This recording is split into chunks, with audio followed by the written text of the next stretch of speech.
J'entends depuis quelques heures que Kylian Mbappé aurait manqué de respect au Real Madrid. Franchement, j'en peux plus, hein. Franchement, qu'est-ce que je pourrais dire? La réponse déjà, c'est non pour moi. Parce que les clubs, ils ont aucun scrupule. Ils ont aucun scrupule en ce qui concerne le rapport aux joueurs. T'es bon, on te prend. T'es moins bon, on ne te prend pas. Dès qu'on peut faire jouer la concurrence sur le marché, on le fait. Je veux dire, moi je trouve ça cool en fait que Kylian Mbappé ait fait galérer comme ça le Real Madrid, un Real Madrid qui n'est pas habitué, euh, bah, qui n'est pas habitué en fait à ce qu'on lui dise non. Et je pense que c'est comme les gens qui sont un peu trop gâtés et qui sont habitués à être trop, on va dire, avantagés par rapport à d'autres. C'est que lorsqu'il lui arrive ou lorsqu'il leur arrive exactement la même chose qu'il arrive au quotidien des gens, bah, ça pose problème. Moi, je suis désolé, le Real Madrid, c'est un club pour qui, bon, voilà, je respecte, c'est le plus grand club, je pense, de l'histoire à l'heure actuelle, n'a pas de passe-droit par rapport à un autre club.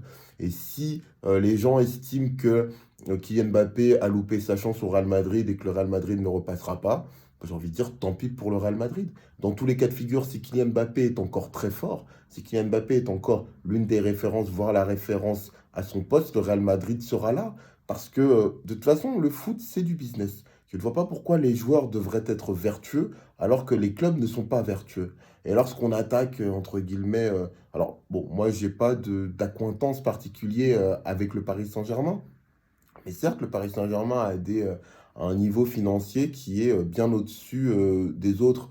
Mais quand on compare le niveau du Real Madrid et du Betis Séville, du Real Madrid et d'Osasuna, je suis désolé, c'est exactement la même chose. Donc encore une fois, euh, n'invoque pas l'équité si toi, elle ne te dérange pas lorsque c'est toi le plus puissant. Donc, euh, donc voilà, moi je pense que Kylian Mbappé aujourd'hui c'est une marque. C'est quelqu'un qui justement sait négocier, qui a su négocier notamment ses droits à l'image pour pouvoir peser dans le game. Est-ce que c'est le foot que j'aime? Pas nécessairement, mais est-ce qu'un joueur doit le faire comme ça aujourd'hui? Je pense que oui. Si vous avez la possibilité aujourd'hui de peser autant qu'un club, faites-le. Faites-le. Il n'y a aucune raison que vous ne le fassiez pas. Ce monde du foot, il ne vous fait aucun cadeau. Si vous êtes nul, on vous met dehors. Si vous êtes pas assez bon, si vous vous blessez, eh ben, il y a souvent personne qui est là pour vous, sauf cas exceptionnel. Il ne faut pas mettre non plus tout le monde dans le même panier, mais en règle générale, si vous n'avez pas ce petit coup de bol, si vous n'êtes pas bon, si vous vous blessez, si X ou Y, vous l'avez dans le baba. Donc moi, je vois pas pourquoi Kylian Mbappé, entre guillemets, devrait culpabiliser, même de faire jouer la concurrence et même d'utiliser le Real Madrid. Je vais vous dire un truc. Quand bien, je sais que Kylian Mbappé, il aime le Real Madrid. Pour moi, c'est le club dont il est fan, au fond. Mais qu'il fasse jouer le Real Madrid, entre guillemets, la concurrence, mais c'est simplement la loi du marché. Il a tout à fait raison de le faire. Pourquoi est-ce que les joueurs seraient plus vertueux que les clubs? Non, non, monsieur. Si vous voulez un foot vertueux, vous le faites vertueux pour tout le monde. Voilà, je sais que c'est beaucoup plus facile d'attaquer les joueurs parce que ce sont des individus voilà, uniques et qu'on peut les cibler, mais les clubs, vous ne les ciblez pas. Et ça, moi, ça me pose problème. Ou du moins, vous les ciblez moins. Voilà, si je devais, aller mettre, je dirais pas le terme manque de respect, parce que c'est trop fort. Voilà, je pense que le respect, c'est un terme qui est vraiment abordé à tort et à travers, enfin utilisé à tort et à travers. Mais je pense que ceux, à la rigueur, que je pourrais sentir amers, bizarrement, ce sont les supporters du Paris Saint-Germain. Je pourrais comprendre tout à fait qu'ils soient amers. Pourquoi? Parce que, dans le fond, euh, quoi qu'il arrive, le PSG, il t'aurait rincé. Voilà, quoi qu'il arrive, ils auraient rincé Mbappé, le PSG, quoi qu'il arrive. Et il a quand même. Mais en même temps, c'est normal, hein. Encore une fois, d'un point de vue purement financier, c'est normal. Mais dans le fond, l'équipe qui est chère au cœur de Kylian Mbappé, je dis pas que le PSG n'est pas cher au cœur de Kylian Mbappé, attention. Mais le club, entre guillemets, dans lequel Mbappé rêve de jouer depuis qu'il est petit, c'est le Real Madrid.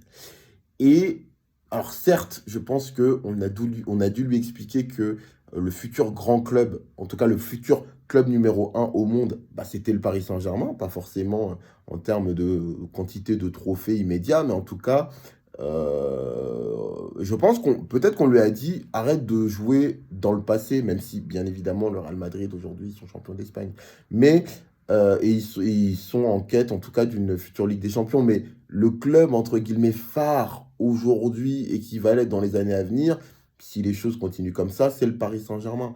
Donc du coup, moi, je peux comprendre que Kylian Mbappé ait éventuellement plus, on va dire, entendre cela. Mais c'est vrai que avoir mis autant de temps vis-à-vis des supporters parisiens, bah, c'est la loi du marché. Il a tout à fait raison de le faire parce qu'encore une fois, si ce n'était pas Kylian Mbappé, regardez comment certains joueurs, comme certains joueurs, par exemple Di Maria, sont mis dehors. Voilà. Donc, si ce n'était pas Kylian Mbappé, voilà. Mais c'est vrai que, bon, je pourrais à la rigueur comprendre, et je parle juste des supporters, hein, qui ne mettent pas forcément, qui réfléchissent pas forcément autant que d'autres. Désolé de dire ça, mais c'est vrai. Donc voilà, je pourrais comprendre qu'il y ait une petite pointe au cœur en disant, bon, il nous prend pas forcément parce qu'on est le choix numéro un dans son cœur, mais il nous le prend à cause de la raison. Et bien l'amour, parfois, ce n'est pas qu'une histoire de sentiments, c'est aussi une histoire de raison.